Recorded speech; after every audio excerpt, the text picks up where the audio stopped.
Hey there, and welcome to the now Better Leaders podcast. And I'm saying now because before it was the Coach Me to Lead show, and now it is all of a sudden Better Leaders. Still getting used And to the change, aren't you?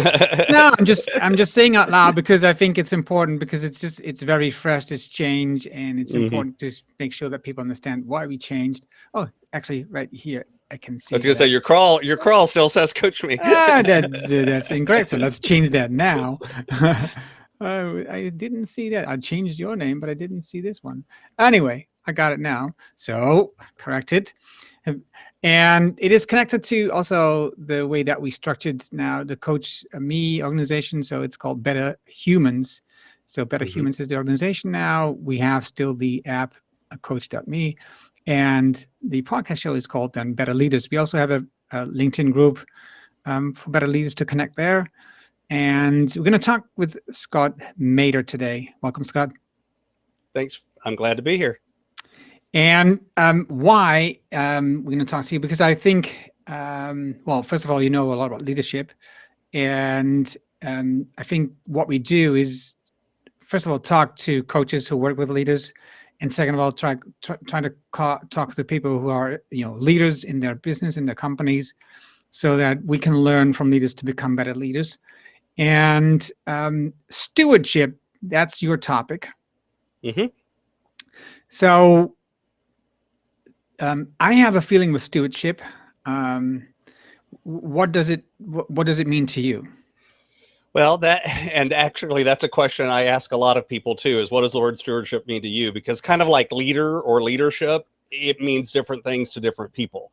But at the end of the day, for me, stewardship is that recognition that whatever we've got in terms of resources, whether that's time, whether that's money, whether that's our abilities or talents, all of those things are resources that we need to harness and to use, not just for our own benefit, but for the benefit of the wider other. It is a term that is often used in Christian circles, and I am a Christian, and that's kind of my worldview. But I work with a lot of people that aren't necessarily Christian, but that worldview of I need to do something bigger than myself is still really important to them.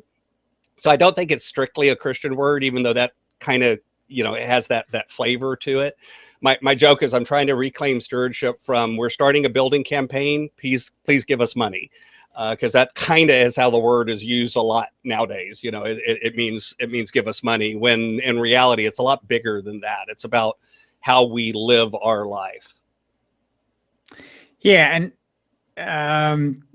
since you asked the question normally to people, I will just also reply to that question as if you just asked it to me by saying the way I see stewardship, and I believe also it has to do a lot with Christianity because it's hmm taught in the past, but it's also before that, right? Right. Indigenous people feel like they're the stewards of the earth, so we don't own the earth. We don't are not atop of the ecological system or on top of animals or at the top of the food chain or whatever.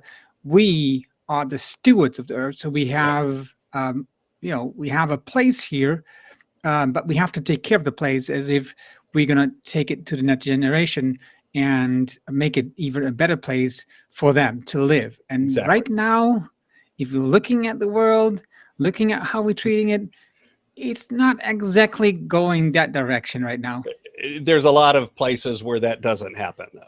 And leaders, since we're talking to leaders, are uniquely positioned often, whether they're a leader in business, whether they're a leader in a nonprofit, or even just a leader in your family.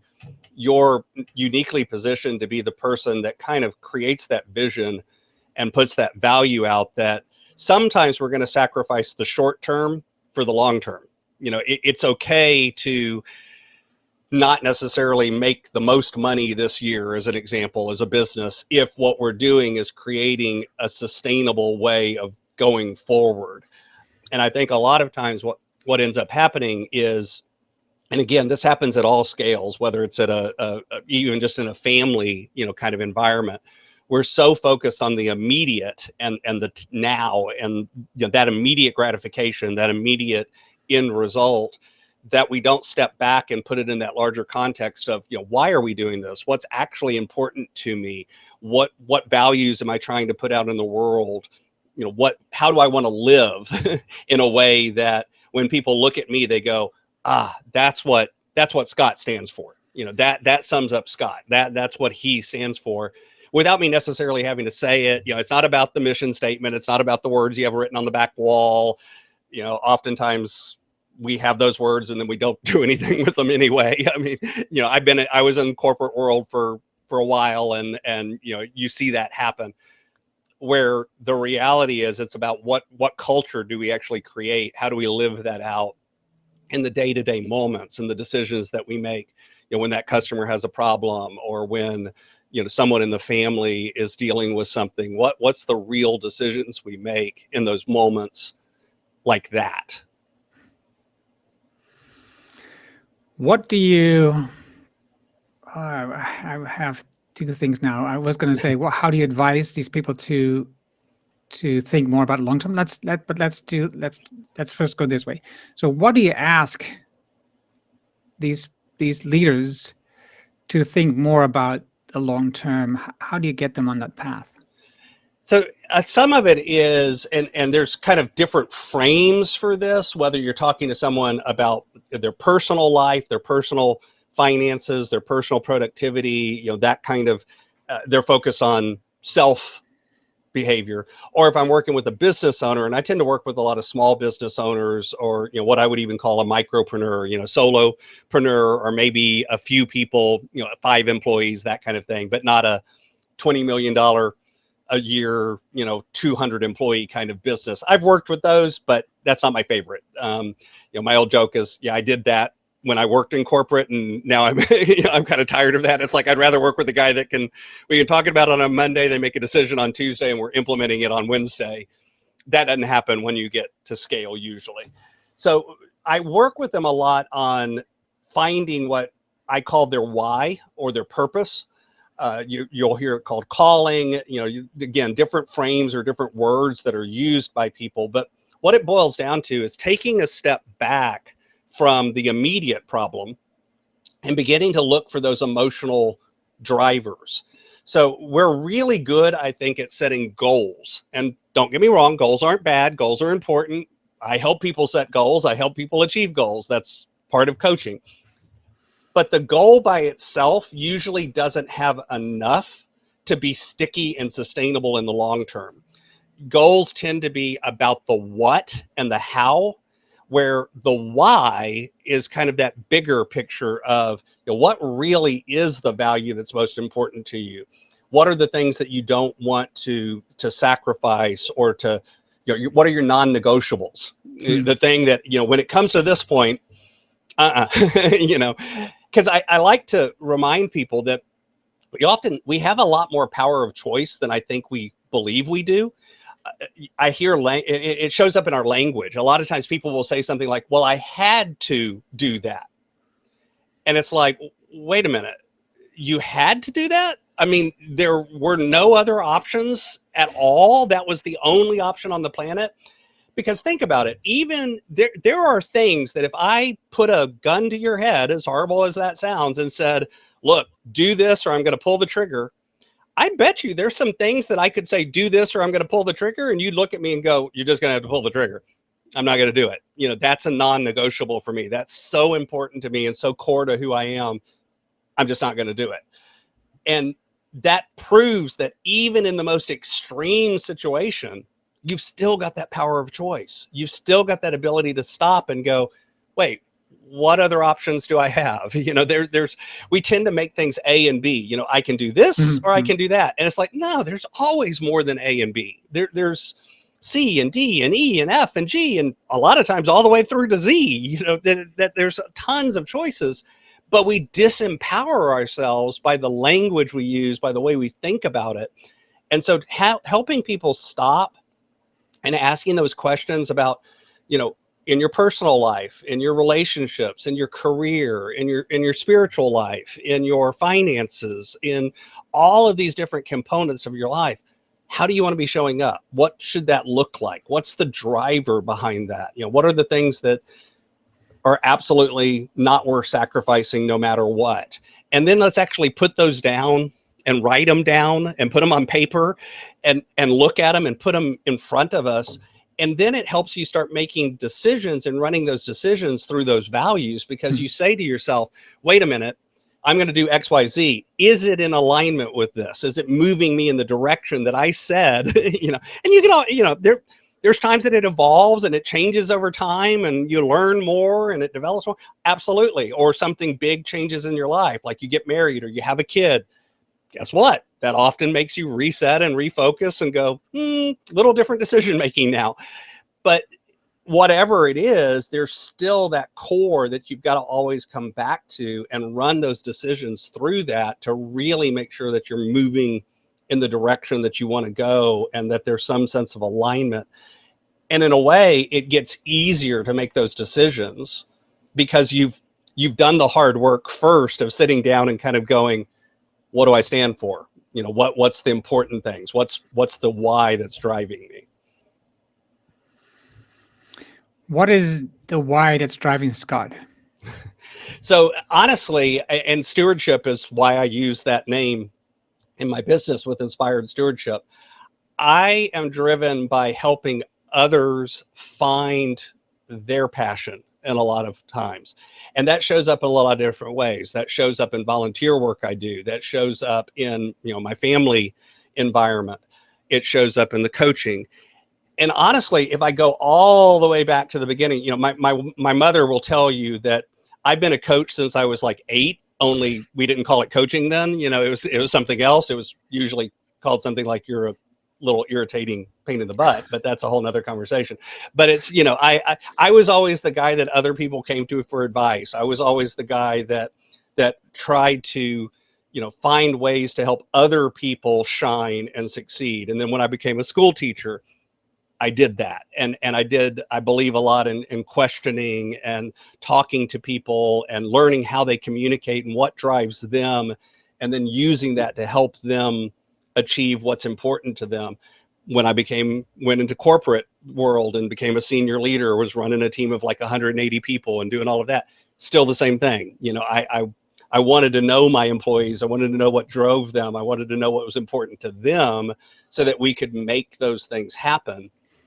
And, what do you know? It turns out that we got a lot better performance and, people stuck around and all of those benefits that usually you're looking for as a leader end up showing up, not because you were forcing it, but because you truly had a curious mindset and looked to people and said, what drives you? What's important to you? And, that was kind of the frame that I've always had. But I will be honest, I didn't know that was the frame I had until I got pretty far along in my life. We connect the dots by looking backwards a lot easier than we connect them looking forwards, right? And so that theme has shown up, only I didn't realize that was the theme that was showing up. That is also a question I'm getting from younger people, how to get clarity on that part.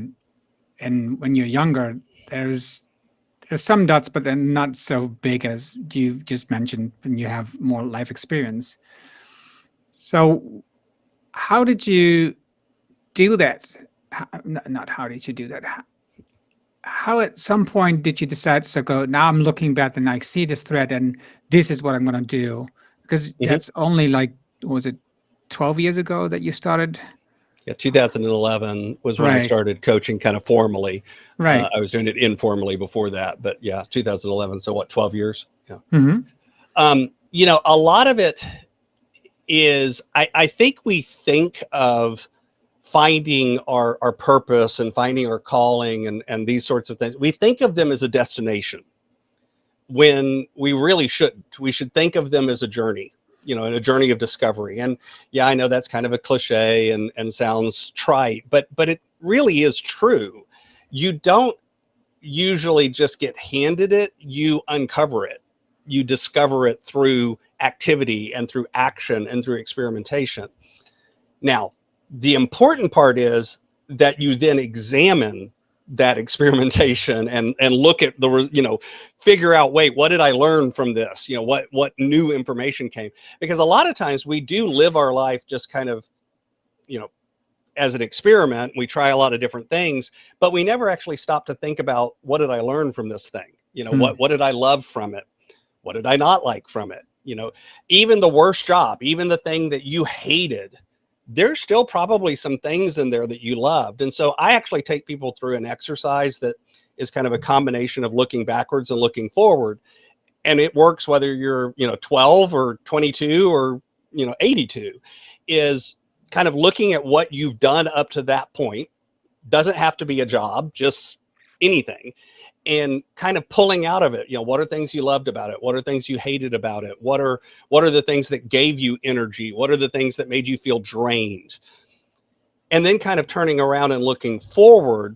And there's a few more steps in the middle here, but the basic idea is that, and then looking forward and doing what I call the airplane or the airport question, which is, imagine for a minute that you're walking around in an airport and all of a sudden you find out that the plane, your next flight, has been canceled and you're going to have like a 5-hour wait for the next flight.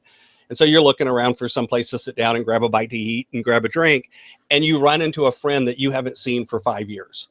Turns out their flight is also delayed. Y'all both have about 4 or 5 hours to catch up. You haven't talked to him in 4 or 5 years. Y'all go sit together in a quiet corner, and your friend looks at you and says, man, how have the last 5 years been treating you? And you say, this has been the best 5 years of my life because. Now your job is to tell me what comes after the word because, right? And it's a way of helping you visualize and think about what would make me say that? What would make me tell somebody this has been the best 5 years of my life? What would have shown up in my life? What activities would I have done? What choices would I make? And I'll tell you, be careful doing this kind of exercise, because it can be dangerous, because sometimes you're like, oh, I just discovered that, I need to change my life in a dramatic way because, when I look at what I want and what I want to be showing up, ain't none of that here today, Yeah. and I need to help create that. So it can be something that can be shocking, but by doing that kind of exercise and repeating it, don't just do it once and think, okay, I got it, I'm done. This is literally something I do every single year. I go back through and I think, what's different now? What have I learned in this last year that makes me maybe want to shift or change or add to or tweak or refine what I'm doing and why I'm doing it? I mean, I have a book coming out next year. Why? Well, because last year I went, I've been talking about writing a book for a decade, we're going to make it happen. And so this year I've created a book. It's coming out in July, that kind of thing, because that happens if you examine your life. But if you never examine it, then that journey is just random and it doesn't have any direction. It doesn't have any intentionality. And that's how a lot of people live, quite frankly.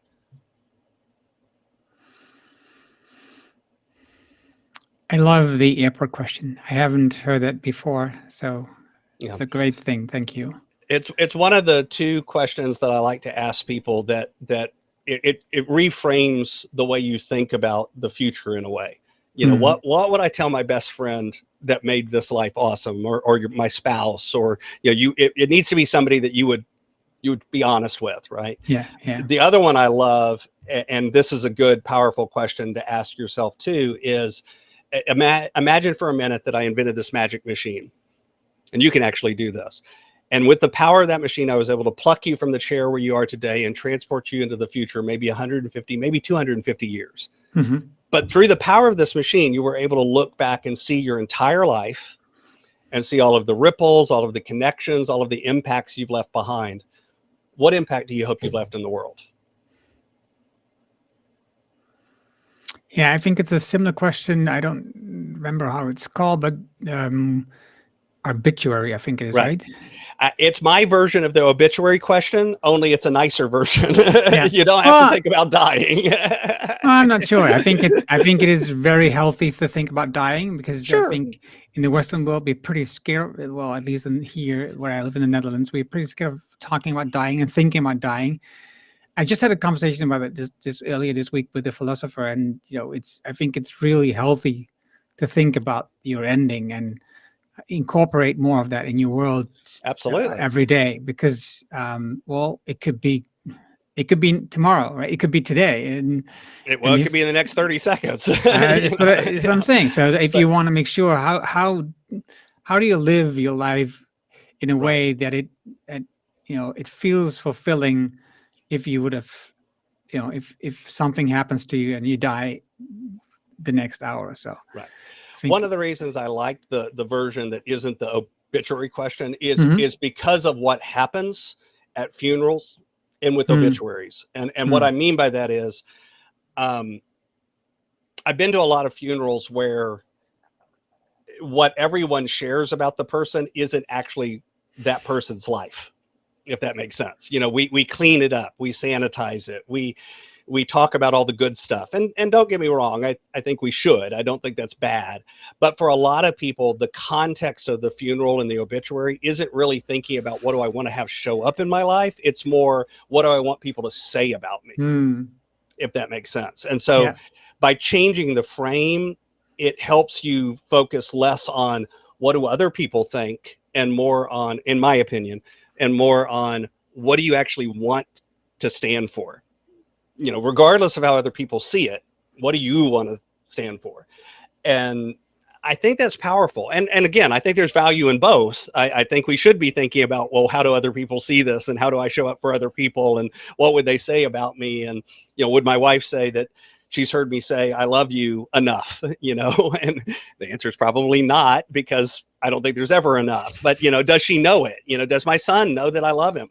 Do I talk to my mom enough? That kind of thing. So there is value in both, but there is a slight difference too sometimes in the framing, that because one is a little more other focused, and the other is a little more self focused. Hmm. Thank you. I think I agree with what you're just saying. And I'm saying I think because I have to think it over, but sometimes it takes a while to get to this. But anyway, I think that's why we record these Hmm. conversations, to also to um, internalize and to make it your own. Right. Um, Looking at these leaders and stewardship, Hmm. what is what is an important thing leaders could learn to improve the way that they could build stewardship, let's say in an organization or in a Hmm. company? So one of the things, and like 14 things come to mind, so I'll try not to babble for 2 hours. But one of the things that I think is really important is, we teach a lot around what everyone calls the golden rule, right? Do unto others as you wish they would do unto you. And honestly, I hate that rule. Okay. Because, and the reason I do is because, think about the frame there. The frame is, I'm going to treat you the way I want to be treated. To me, it's more powerful to do what I call the platinum rule, which is, I should treat you the way you want to be treated. Hmm. The focus shouldn't be on what I want. It should be on what you need, and what you want. And so, and this isn't about being, because a lot of times I get pushback from leaders on, well, if I just gave everybody what they want, then, nobody would do anything. And it's like, well, that's actually not true. Ah, Sometimes it's about just how do you communicate? As a leader, a lot of times we have a communication style. We have a way of looking at the world. We have a way of talking about the world. I guarantee you that all of your employees don't communicate the same way that you do. Okay. I don't even, that's not a guess. That's a no. fact. Yeah. Yeah. There's no guess there. And so that means that there's a certain segment of the people listening to you that aren't really hearing you the way you think you're communicating. and being aware of that and going in. And so I actually teach, and I'm certified to teach DISC is part of what I do, which is, again, there's a lot of models out there. I'm not going to say DISC is the perfect one because I don't think there's any perfect ones, but it's the thing I like about it is it's relatively simple and quick and easy, and I can teach it pretty quickly, and you can actually get where you're using it in 8 hours, kind of thing, and be applying it and making a change in what you do. So it shows up quick. And I'm a fan of rapid implementation and then experimentation and, do that. So that kind of thing, being aware of that and starting to implement that and doing it at all levels, doing it at the level of your team, doing it at the level of, the people that you report to, if you're a middle manager, doing it by thinking about your customers and your clients and the people that you serve, doing it by even stepping back and going, what is our role in the larger community? To your point of stewardship about not just looking at this generation, but looking at, my kids and my kids' kids and 20 years from now and all of that. It's giving you that ability to kind of ask that question in a lot of different frames and from a lot of different points of reference, and then begin to implement that. And I talk about the difference between influence and manipulation, where manipulation is, I'm going to get you to do what I want because it's what I want. And influence is, there is an I focus. I still have a dog in the fight. I still have something I want to have happen, but I'm going to take your needs and your wants and your desires and how you operate into consideration. And I'm going to try to create a win-win where you get what you want and I get what I want, and we both are happy at the end of it.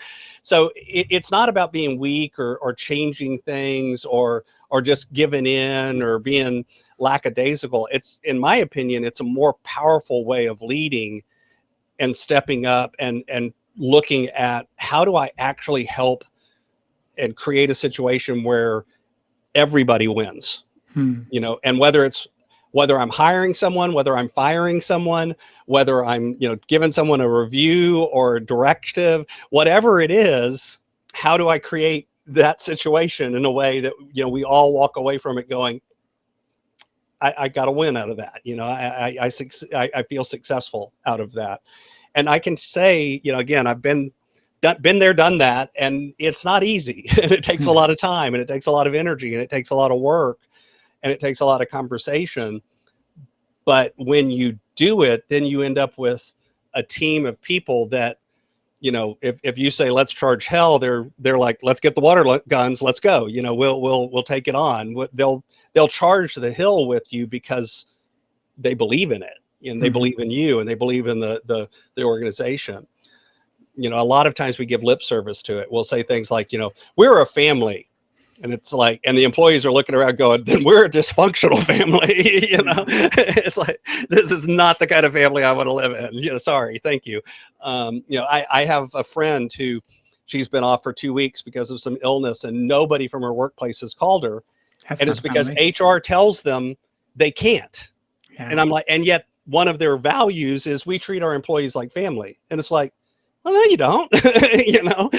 Don't tell me you do if that's your rule, because, and I get it. I understand why they I probably know why they have the rule. Yeah. Doesn't matter. It's not in alignment with what you're saying. You're not walking the walk that you're putting out in the world. And guess what? The employees see that, and they know that, and they're not invested. A lot of times we'll talk about, especially the younger generation, these Gen Zs, or, used to it was millennials, or whatever the younger generation is. Well, they just don't want to work the way they used to. It's like, no, that's actually not true. But a lot of times they are seeing the world different than you are. Doesn't mean they're wrong. Doesn't mean they're right either. Just means it's different. And let's examine that. Let's lean into that, as opposed to go, well, they're just, they're all lazy. No, they're not. Any more than your generation was all lazy, and the generation before you would have said the same thing about you. I heard a great suggestion from somebody saying, oh yeah, and your generation is just nagging, right? They're they're complaining all the time. That's what I hear. I just hear complaints all the time. So you're just a complaining generation. And there's some truth to that. And I agree. So what I think about this was really wonderful, because before you talked about the idea of I had to do that, right? So the HR Right. says you can't do that. So, and that was, I had to follow the rules. Did you really have to follow the rules in this Right. situation? If you think family is your, one of your core values, that's not how we should act, right? So I think it was a great example of how we could do this differently. Right. And the other thing was what I'm thinking was exactly that. By just asking questions and listening to the people, we create better humans. So just Absolutely. referring back to the idea of why we've changed to better humans, I think the whole idea is of stewardship is that we create not just, a better planet or a better world, but also better humans. Because if we do that, next generations will also take care of the next generation, right? Right. So the whole idea of asking questions, listening, looking at the ways that how they see this, how they look at this situation, and how they see the future. It's not easy. It's not. It takes time, yes, but it will just make everything so much better, right? If you say the end result will be positively influencing your company, you can think of revenue. It's not a goal, right? The surplus in your revenue is not a goal, but it probably will happen. You shouldn't do that because that's what you want to accomplish. You should create better humans, and then everything will follow, right? Right. The right things will happen to you and your family or your gang or your people, right? So I think that's how I love what you were just saying there. Right. Well, and a lot of times, using what you just said as an example, when we look at things like goals, we tend to look at the result that we want as opposed to the inputs that get us there. And so like if we're focused on more revenue, or if we're focused on more clients, or we're focused on whatever, those are all results. A lot of times it's worth taking that step back and going, yeah, but what are the underlying drivers that get us that result? And that's actually what I should pay attention to, And so if it's having engaged and active employees, which by the way is part of the answer usually to both of those, then what do I do? What activities do we need to do to create engaged and active employees? And I'll give you a hint. It's not having a pizza party every Friday. Not that there's anything wrong with a pizza party, but that's not what's going to do it. It's really about taking that step back, like you said, and listening and asking good questions and taking the time to really understand. It's really the same frame. Earlier we were talking about finding your why. It's about helping find their why and understanding it so that then you can create that situation where we're all winning, in the long run. Right. Even think about this, right? Even finding ways how they could win and create a better life for themselves, even if they leave your company. Because when you ask this or airport question and they found out, oh, this is really not what I want to do, and they create a better life and left your company, that's a win too, right? It Right. may not feel that way in the beginning, because you train someone and you Right. need people and they quit, but they are going to create a better life, and they probably be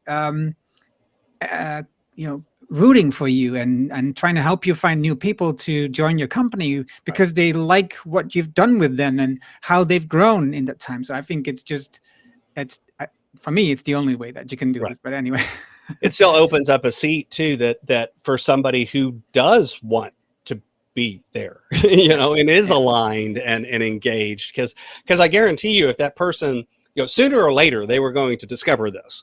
Yeah. Right. If they didn't already know it, there was that nagging feeling or something going on. They weren't performing to the top of their abilities. They weren't. And eventually that catches up. And so instead it's, sometimes the best thing you can do is let someone go. It's not easy, but sometimes that is absolutely the right decision. Now, I think sometimes we make that decision way too quickly. I'm a firm believer in hire slow, fire slow. I don't want to do it quick because I want to make sure that, is it as simple as they don't understand or they don't have a skill that they need and we can train it up? Or is it, maybe they're not in the right position, but we have a position that they would be right for. Okay, well, then let's get them over there instead of over here, and that may not happen instantaneously. is that they have a weakness in a particular area, and yet oftentimes there's somebody else on the team that has a strength that complements their weakness. Great. How can we have them work together? Because I think a lot of times we look at it as, well, no, you have to do the whole thing. Well, why? We don't stop and think, well, just because that's how we've always done it doesn't necessarily mean that's how we have to always do it. And having that chance to stop, a lot of what I talk about with leaders, with small business owners, with personal folks is, to me, stewardship is also about intentionality. It's about living a life intentionally as opposed to a life unexamined, where you make the decisions and you are proactive, you are intentional as opposed to reactive about your life. And when you can live that way, good stuff happens to you, you deal with it. Bad stuff happens to you, you deal with it. You may not be happy about it, but it's like, but I can deal with it. I can get through it. Instead of life happening to you, you begin to happen to life. And that's a better way to live, and creates better companies and creates better humans, as you said.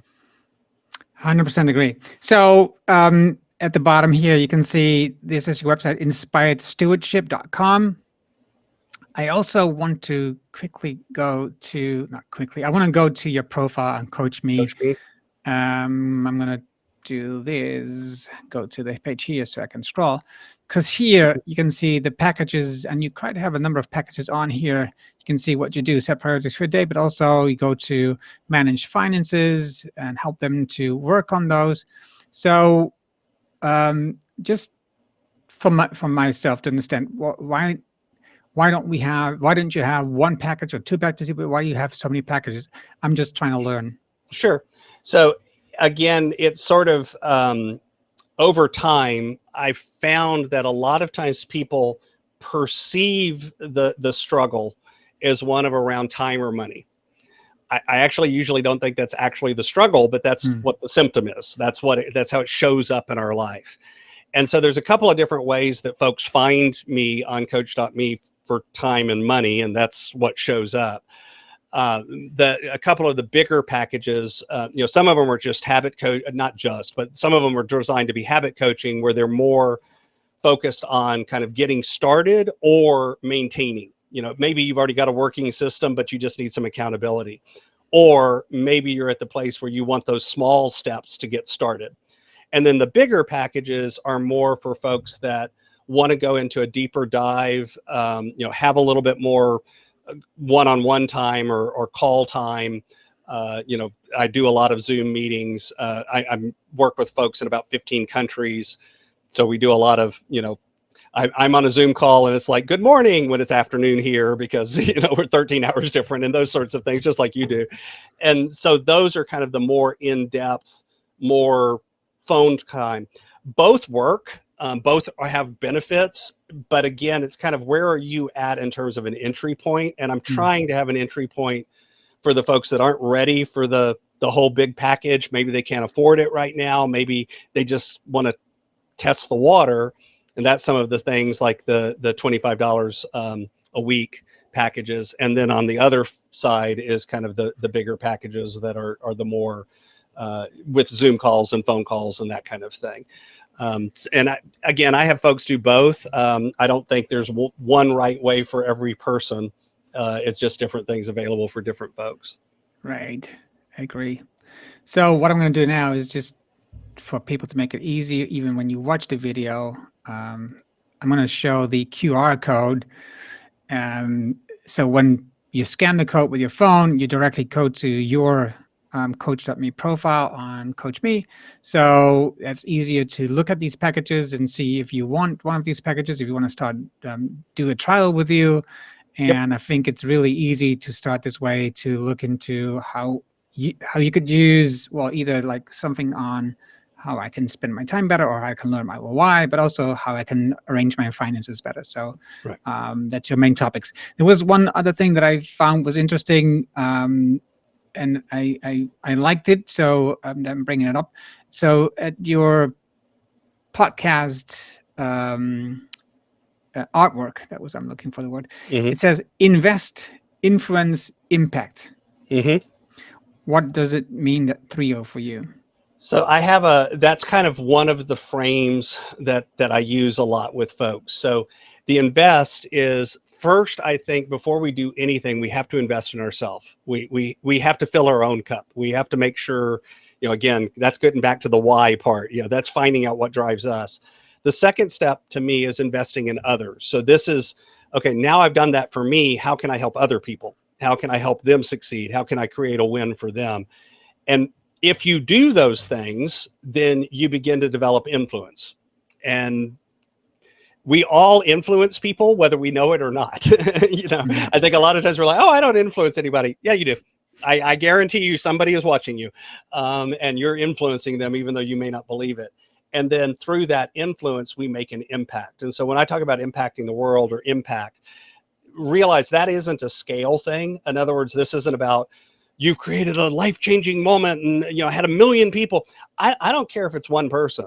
I don't care if it's your family. I don't care if it's your church or your workplace, or for one of your employees, not even the whole team, but just one. When you have a chance to impact and make a difference for somebody else, by kind of going through those steps, you begin to find those opportunities to do that, and it naturally happens. So I believe if we invest in ourselves, invest in others, we will develop an influence and we will have an impact on the world. Love it. Love it. I really love it. I think we're so close on the way that we think about this. I'm just see there's a chat here. Hey ho, great conversation, says somebody, LinkedIn user. I have no idea who that is. Obviously, there's no name there. I don't know why, because normally there's a name there. Anyway, just to close this off nicely, this conversation, and also I think between lines, I just could have heard it. You also have a podcast, like 2 shows a week. One we talk about, faith, and you talk about something that you could follow today or you could follow this week, and one conversation, one interview with somebody else. So that's also interesting to follow. You're on all the regular podcast channels where you can download you. Look for it. We'll obviously also put the link in the show notes. So to go there, this video and audio version of this conversation will be published on Monday on blog.coachdotme, and also every Friday. So next Friday, we're here again, same time, so 9 a.m. Central Time and 4 p.m. Central European Time. So I'm looking forward to see you again next week.